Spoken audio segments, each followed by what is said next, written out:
दोस्तों आज हम आए हैं एक बहुत ही दिलचस्प टॉपिक लेकर जिसे आप सभी लोग कई दिनों से देखना चाह रहे थे, इसे समझना चाह रहे हैं, लेकिन आपको इसके बारे में सही जानकारी नहीं दी जा रही है। तो आज हम इसकी सही जानकारी को हासिल करेंगे। आपने इजराइल की खुफिया एजेंसी मोसाद का नाम तो सुना होगा, जो अपने कारनामों की वजह से ही हर जगह फेमस है। सबसे पहले आज हम जानेंगे कि इजराइल का थंडरबोल्ट मिशन क्या था। बात है 27 जून 1976 की। इजराइल की राजधानी तेल अवीव के बेंगुरियन इंटरनेशनल एयरपोर्ट से करीब रात के 11 बजे 12 क्रू मेंबर और 246 यात्रियों के साथ फ्रांस एयरबस 139 ने उड़ान भरी। उसके बाद इस फ्लाइट ने ग्रीस की राजधानी एथेंस में लैंड किया। एथेंस पहुंचने के बाद इस पर 58 यात्री सवार हुए, जिसमें 4 लोग आतंकवादी थे। अब इस फ्लाइट को फ्रांस की राजधानी पेरिस जाना था, लेकिन जैसे ही ये ऊंचाई पर पहुंचा कि इसे एथेंस के 4 आतंकवादियों ने हाईजैक कर लिया। उसके बाद इस जहाज को वो लोग लीबिया लेकर चले गए और लीबिया में ले जाकर इसमें फ्यूल भरा कर और इसके बाद इसे युगांडा लेकर चले गए। यहाँ पर एक सवाल ये भी होता है कि इन लोगों ने उस जहाज को लीबिया में ही क्यों रखा। इसकी वजह थी कि लीबिया कई देशों को तेल सप्लाई करता है, इसलिए लीबिया इसको कभी सपोर्ट नहीं करता। इसी वजह से ये लोग इस जहाज को युगांडा लेकर चले गए। युगांडा ले जाने के 2 कारण थे। एक कि ये इजराइल से 4000 किलोमीटर दूर था, जहां तक इजराइल के कमांडो को पहुंचना संभव ही नहीं था, और दूसरा ये कि ये अफ्रीका के बीच में पड़ता है। यहाँ के आसपास के लगभग देश इजराइल से नफरत करते थे, इसलिए उस जहाज को युगांडा लाया गया।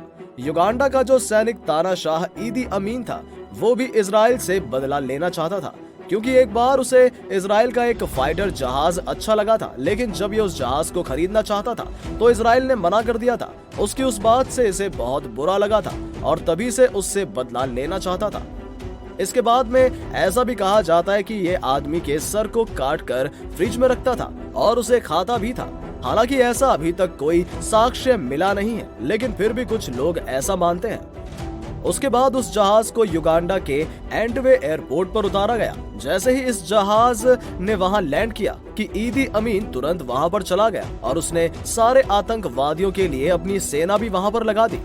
उसी समय अफ्रीकी एकता संगठन की बैठक मॉरिशस में हो रही थी, तो ये उस मीटिंग में भाग लेने मॉरिशस चला गया। उन चारों आतंकवादी में से 2 जर्मनी के थे और 2 फिलीपींस के थे।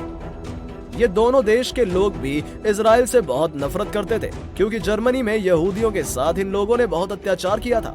इसके बाद वहां से यहूदियों को अलग कमरे में डाल दिया और बाकी सब लोगों को अलग कमरे में कर दिया। इसके बाद इसने इजराइल के सरकार को इन्फॉर्मेशन दी कि हमको $5 मिलियन पैसे चाहिए और जो भी जर्मन तथा फिलीपींस कैदी इजराइल में है उसे रिहा करो, और बाकी देशों में भी जो फिलीपींस के कैदी हैं उसे रिहा करवाओ। इजराइल के लिए ये एक मौका मिल गया। उसने कहा कि ठीक है, हम आपके कैदियों को छोड़ देते हैं, लेकिन कुछ समय दो ताकि हम बाकी देशों से भी फिलीपींस के कैदियों को छोड़ने के लिए कह सके। आतंकवादियों ने सोचा कि अगर हम बाकी के देशों के नागरिकों को छोड़ देते हैं तो अन्य देश इससे पीछे हट जाएंगे, लेकिन यही उसकी सबसे बड़ी गलती थी। जैसे ही उसने बाकी देशों के नागरिकों को छोड़ा कि तभी इजराइल के खुफिया एजेंसी मोसाद ने उन लोगों से कुछ सवाल जानने शुरू कर दिए। उस समय मोसाद को ये नहीं पता था कि वो आतंकवादी कहाँ हैं और सारे यात्रियों को कहाँ रखा गया है। ये जानकारी उसके लिए बहुत अहम जानकारी हो गई। इस जानकारी से ही उसके लिए आधा काम आसान हो गया था, क्योंकि एंटवे हवाई अड्डे को पूरा बनाने का काम इजराइल की कंपनी ने ही किया था। अब इसके पास उस हवाई अड्डे का पूरा स्ट्रक्चर और मैप था ही। उससे ये अनुमान लगा लिया कि कौन कहाँ होगा। आतंकवादियों ने अपनी मांग को पूरी करने के लिए 4 जुलाई को लास्ट डेट दी थी। इजराइल सरकार ने अब मन बना लिया कि हम लोग उस पर 3 जुलाई को रात के 1 बजे धावा बोल देंगे। इजराइल ने 3 जुलाई को रात को अपने 5 लड़ाकू विमान उस एयरपोर्ट के पास भेज दिए। ये सारे लड़ाकू विमान समुद्र तल से मात्र 100 मीटर की ऊंचाई पर उड़ रहे थे, ताकि ये रडार की पकड़ में आने से बच सके। इजराइल के सैनिक पहले से ही प्लानिंग के साथ गए थे। ये बात इजराइल की सरकार को पता थी कि युगांडा के राष्ट्रपति ईदी अमीन अभी मॉरिशस में है, इसलिए उस जहाज को इस तरह से डिजाइन कर दिया गया था कि अगर वो लोग इसे लैंड करते देखे भी तो उन्हें लगे कि ईदी अमीन आया है। उसके बाद ईदी अमीन जब भी हवाई जहाज से उतरता था तो उसी में उसकी काले रंग की कार भी होती थी, इसलिए इसमें भी एक काले रंग की कार को अंदर लगा दिया। इसके लड़ाकू विमान जैसे ही वहां लैंड किए उसके बाद वो काली कार निकली, लेकिन ये जानकारी थोड़ी पुरानी थी क्योंकि ईदी अमीन ने हाल ही में सफेद रंग की कार को यूज करना शुरू कर दिया था। इसके कारण वहां पर तैनात युगांडा के सैनिकों को शक हो गया और उन्होंने इस कार पर गोलियां बरसाना शुरू कर दी। लेकिन इजराइल के सैनिकों के पास भी साइलेंट पिस्टल थी जिसकी मात्र 4 गोली में ही उसका काम तमाम कर दिया। गोलियों के इस आवाज को सुनते ही युगांडा के सैनिकों ने रनवे की लाइट को बंद कर दिया। अभी तक इजराइल का एक ही जहाज लैंड किया था, बाकी सब अभी हवा में ही थे।